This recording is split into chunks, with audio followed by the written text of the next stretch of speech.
రైతాంగం మీద ఎక్కువ ఫోకస్ పెడుతున్నారు, సంతోషమే. నేను మా భట్టి గారితో కూడా విడిగా చెప్పాను. నేను రైతాంగం అప్పుడు ఏంటంటే ఆ రోజుల్లో ఏదో రాజశేఖర రెడ్డి గారు ఉన్నప్పుడు, చంద్రబాబు గారు ఉన్నప్పుడు there was a just conversation and controversy with regard farming community. రైతులను నిర్లక్ష్యం చేశారు. రైతులను తీసుకోండి, కానీ ఈ రాష్ట్రంలో రైతాంగంతో పాటు ఒక 2 కోట్ల మంది దాదాపు అసంఘటిత రంగంలో ఉన్నారు. పేద చిన్న 9,000 10,000 లోపు జీతంతో ఉండేవాళ్ళు ఉన్నారు. వాళ్ళ భవిష్యత్తు గురించి కూడా ఆలోచించమని నేను కోరుతా ఉన్నాను. ఎలాగ మీరు దాని మీద కూడా అంటే అందులో అవుట్ సోర్సింగ్ ఉన్నారు, కాంట్రాక్ట్ వర్కర్లు ఉన్నారు. ఇక్కడే మన అసెంబ్లీలోనే అవుట్ సోర్సింగ్ 10-12,000 రూపాయల జీతంతో ఉండేవాళ్ళు మీ దగ్గర రారు. నేను ఫ్రీగా ఉంటాను కాబట్టి నాతో వచ్చేటప్పుడల్లా ఇక్కడ ఉంటారు, అక్కడ మా ఎమ్మెల్యే క్వార్టర్స్లో ఉంటారు. అందరూ నాకు చెప్తా ఉంటారు, మీరు కమ్యూనిస్ట్ కదా మాట్లాడండి సార్ అని. అంటే ఇక్కడ కూడా ఉన్నారు. మన చట్టసభల్లో ఎక్కడైతే చట్టాలు చేస్తున్నామో ఏడు కూడా చట్టాలకు భిన్నమైన పద్ధతుల్లో ఉంటున్నారు. మీరు దాన్ని ఎలా సాల్వ్ చేస్తారు? మీ బాధ కూడా నాకు తెలుసు. ఎందుకంటే ఇప్పుడు మీరు బయటపడలేనంత ఊబిలో ఉన్నారు. మీరు బయటపడాలని నేను కోరుకుంటున్నా. బయటపడుతూ క్రమేపీ వీళ్ళ సమస్యలు కూడా పరిష్కారం చేయడానికి ప్రయత్నం చేయమని కోరుతున్నాను. ముఖ్యంగా నెల జీతాలు ఇస్తామంటున్నారు, కానీ చిన్న ఉద్యోగాలకు అందట్లేదు సార్, పెద్దాలకు అందుతున్నాయి. దానికి ఎలా చేయాలి, ఎట్లా దానికి పరిష్కారం చేయాలి కూడా మీరు ఆలోచన చేయమని చెప్పి నేను కోరుతా ఉన్నాను. ఎందువల్లంటే ఇవాళ వాళ్ళందరి అభిమానం మీరు పొందగలిగితే, అందరంటే రైతాంగం అభిమానం వేరు. మీరు వాస్తవంగా 80% చేశారు. ఇంకా టెక్నికల్ రీజన్స్తోనో ఇంకోటో కాకపోతే 2 lakhs అనేది ఒక మిస్కాన్సెప్ట్ ముందు ప్రివైల్ అయింది. అది 2 lakhs అంటే పై కడితే సరిపోతుందా లేదా అనేది. So you have given a clarity. ఇక మీరు అంతకు మించి నేను కూడా I don't want to force you or I don't want to suggest more and more with regard the ceiling of the 2 lakhs. కానీ మిగిలిన అంశాలను ఇంకా టెక్నికాలిటీస్ ఉంటే అవి చేయండి సార్. దాంతోపాటు ప్రధానంగా ఇక్కడ ఈ వీళ్ళకి సంబంధించి పేద వర్గాలు చేయండి. With minimum cost you can serve more with minimum cost. ఎట్లా చేయాలో మీరు చేయండి సార్. ఇక ఆఖరిగా ఒక పాయింట్ చెప్పి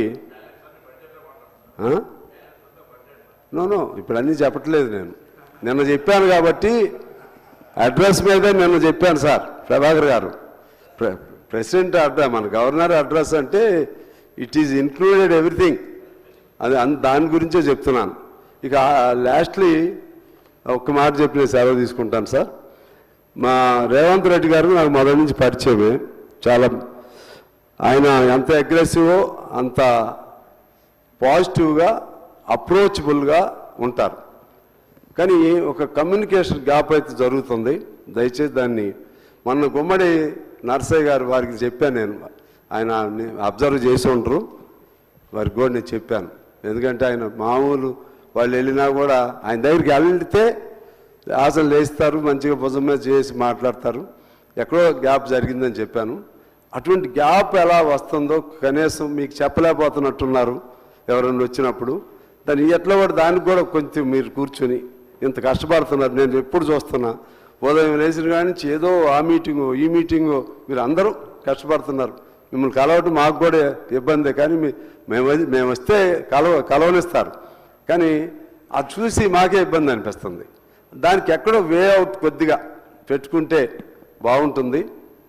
నర్సయ్య గారు లాంటి వాళ్ళు ఆయన వాస్తవంగా మీరు చేసే శ్రమలో 2 నిమిషాలు ఆయన కలిస్తే మీదే, ఎందుకంటే ఆ ఫీలింగ్ మీకు ఎప్పుడు లేదు నాకు తెలుసు. అహంభావం కానీ అవసరమైతే ఆవేశం ఉంది, ఆగ్రహం ఉంటుంది, కానీ అహంభావం లేదు. అహంభావం వేరు, ఆవేశం వేరు.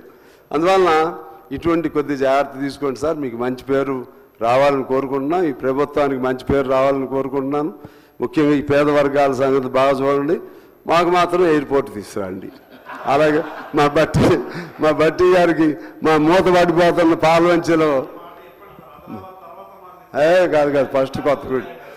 ఓకే సార్, మీరు మంచిగా గవర్నమెంట్ రేపు ముందుకు నడవాలని కోరుకుంటూ సార్ మీకు కూడా ధన్యవాదాలు. నమస్కారం.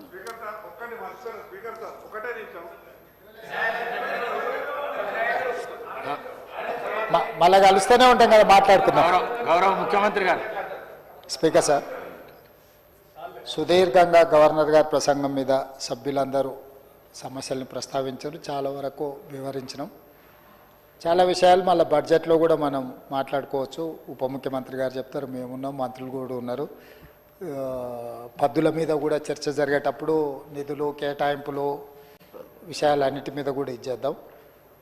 సాంబశివరావు గారు అడిగినట్టు కొత్తగూడెం ఎయిర్పోర్ట్ గురించి ఆల్రెడీ చర్చ జరిగింది. విజిట్ చేయడానికి, టెక్నికల్ రిపోర్ట్ ఎవాల్యుయేట్ చేయడానికి కూడా కేంద్ర ప్రభుత్వం మీరు డబ్బులు ఇస్తేనే వస్తామంటే రాష్ట్ర ప్రభుత్వం ఆల్రెడీ డబ్బులు కట్టి వాళ్ళు ఎవాల్యుయేట్ చేశారు. ఫీజిబిలిటీ రిపోర్ట్ మీద ఇప్పుడు నివేదిక అడిగారు. ఫీజిబిలిటీ రిపోర్ట్ రాగానే ఏమాత్రం అవకాశం ఉన్నా వదలదలుచుకోలేదు. మనం 4-5 ఎయిర్పోర్టులు అడిగినాం. 1 వరంగల్, 2 కొత్తగూడెం, 3 జక్రాన్పల్లి నిజామాబాద్, 4 రామగుండం, 5 ఆదిలాబాద్. సో ఫస్ట్ ఫేజ్లో మనకి ఇది ఇచ్చింది. 5 కేంద్ర ప్రభుత్వ పరిశీలనలో ఉన్నాయి. ఒక్కొక్కటి వాళ్ళు step by step feasibility report, అదేవిధంగా ఇతర సాంకేతిక పరమైన అంశాలు ఆల్రెడీ అవి ఏమన్నా డిఫెన్స్ పరిధిలో ఉన్నాయా, ఏమన్నా నిబంధనలు ఇవి ఉన్నాయా, వాటన్నిటిని కూడా ఎగ్జామిన్ చేస్తున్నాం. డెఫినెట్గా తెలంగాణలో నెక్స్ట్ జరగాల్సిన అభివృద్ధి ఎయిర్పోర్టులే. ఎయిర్పోర్ట్ ఎక్కడైతే వస్తాడో అక్కడికి పెట్టుబడులు వస్తాయి. మేము సౌత్ కొరియా పోయినప్పుడు వరంగల్ ఎందుకు మనం వెంబడబడ్డామంటే, సౌత్ కొరియన్ ఇన్వెస్ట్మెంట్స్ ఏమడిగినా వాళ్ళు ఎయిర్పోర్ట్ అడుగుతున్నారు. వాళ్ళ ఇండస్ట్రియల్ పార్కులు కానీ టెక్స్టైల్ దే ఆర్ అంటే known for the textiles. So వాళ్ళు బంగ్లాదేశ్, చైనాలో ఉన్న పెట్టుబడులను మన దేశానికి తీసుకురావాలంటే వాళ్ళు డైరెక్ట్ ఫ్లైట్స్ ఇవన్నీ అడుగుతున్నారు. కాబట్టి దాని మీద ప్రత్యేకమైన దృష్టి పెట్టినాం. ఎయిర్పోర్ట్ అనేది అభివృద్ధిని కూడా తీసుకొచ్చి పెడుతుంది. డెఫినెట్గా ఎయిర్పోర్టులో